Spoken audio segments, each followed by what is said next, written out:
What aspect of the bill are you seconding or supporting? Well, we don't have any copy of the bills here, but we are guided that since this is a second reading, we should discuss the general principles of the bill. It's about You can discuss the general principles of the bill. Just look at this video. Can you see? This is what I will refer to as a legislative circus. That is just it. They've just stepped down one of the most important bills of our democracy. And the reason why is an absolute punch to the gut. And if you want to know why governance in this country is a scam and why high-level criminals work free in our community, you need to see this clip. We don't have it. But the bill is in existence already. There is an act of parliament or the Electoral Act. Right? Welcome back to Omashone. I've been so quiet about politics and everything, but it's more like when they say this scripture that says that when I'll sit and not talk about it, it became fire in my bone, and I just have to talk. Yes, I have to. Now, today I'm reacting to the clip from the Senate, the Nigerian Senate precisely, as they try to amend the Electoral Act, the almighty Electoral Act that everyone has been clamoring for. Process is a disaster, a big disaster. Why? Because the priorities are messed up and the people are still not going to get justice, at least not yet. So I would like you to hit the like button and let's get into the mess together. Don't mind me. Yes, it's the best. We're going to get in there together. All right. So let me just pause right here. Thank you. Senator Sam, what aspect of the bill are you seconding or supporting? Well, we don't have any copy of the bills here, but we are guided that since this is a second reading, we should discuss the general principles of the bill. It's about you can discuss the general principles of the bill. We don't have it. But the bill is in existence already. There is an act of parliament or the Electoral Act, right? Yes. There is an act of parliament. So the amendments that you are seeking to bring, yes, the general principles will be discussed, but you ought to know the clauses. Did you hear that? A senator on the floor is saying that we don't have a copy of the bill here. Are you kidding me?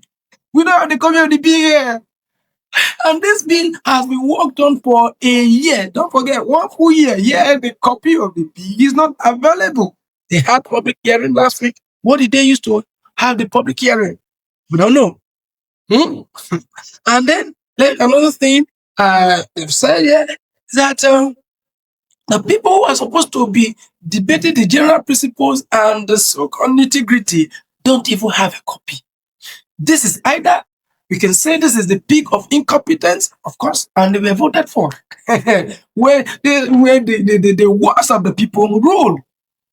Is it not a kakistocracy? Yes, where the worst of the people rule. That's what we're having. Well, maybe it's a deliberate attempt to rush vague legislation through, because you bring it in, because these are the people who are holding us to ransom in this country. So they always would find a way to make sure that the system does not survive. Or, okay, if you say electoral reform, okay, let it be that we do not give them electoral reform. Let's just get it through. And that is it. Right? It shows complete disrespect for their own rules and the seriousness of our democracy. This is just what I think it is. Now, let's look at the backdrop. This is the backdrop for the most important part of this video.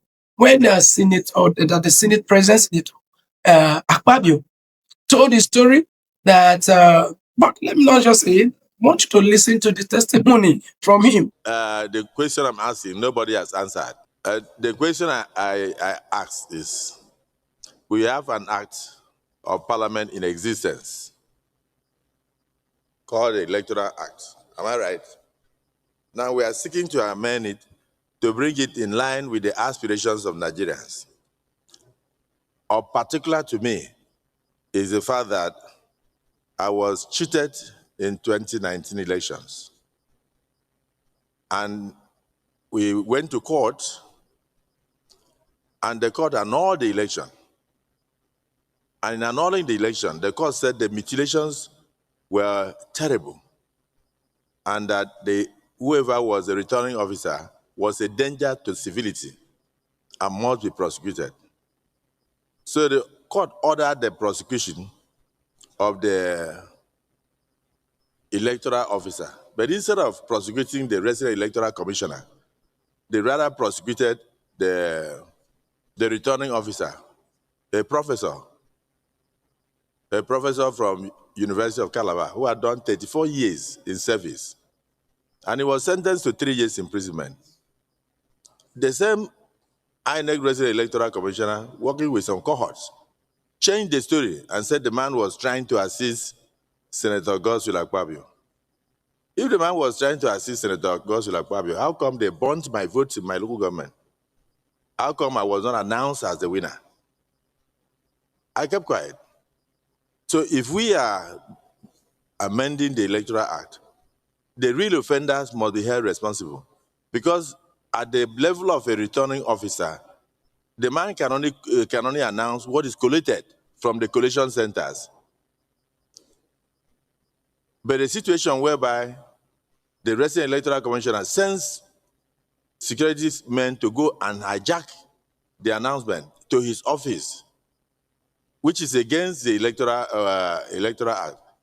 And then the court says the person who committed this offense should be prosecuted, and they prosecuted the wrong person. Senator Akpabio said he was cheated in 2019. He went to court and the court did the right thing, of course, and said they annulled the election and ordered the prosecution of the electoral officer. Is that not a good one? Of course, with the cheating and they said let them prosecute the offenders. But that was wrong. They instead prosecuted the wrong person. They sentenced a university professor who has served 34 years. I think they are supposed to serve 35 years, 34 years.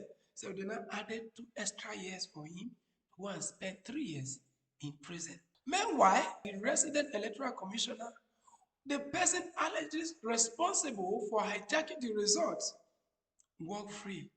And this is the core of the problem. The law is only as good as its enforcement. You cannot argue that. If the law is there and the enforcement is whacked, then nothing has been done yet. If the Electoral Act Amendment does not contain specific ironclad clauses that hold high-level INEC officials such as the Rex and the National Chairman, if there's no legislation that holds these people accountable, then we can say that is useless. INEC should be held responsible for certain infraction. We need a law with teeth, not a decorative piece of paper. Now let's talk about the risk. So the person that went free ought to have been the person to be prosecuted. So if we are going to amend the Electoral Act, it must be all-encompassing. And also the timeline for elections and timeline for campaigns. You can't be campaigning for 8 months and then you add another 3 months. You resign from your place of work 3 months before, then you go for 8 months campaign, and everything comes to 11 months. So a president who has a minister that has a political ambition cannot even have, because he has six weeks before he appoints, he has 2 months before, 60 days to send the list of ministers for clearance. So if you add that to the so-called 3 months before primaries and the 8 months of campaigns, it simply means that in a 4-year period, governance will suffer.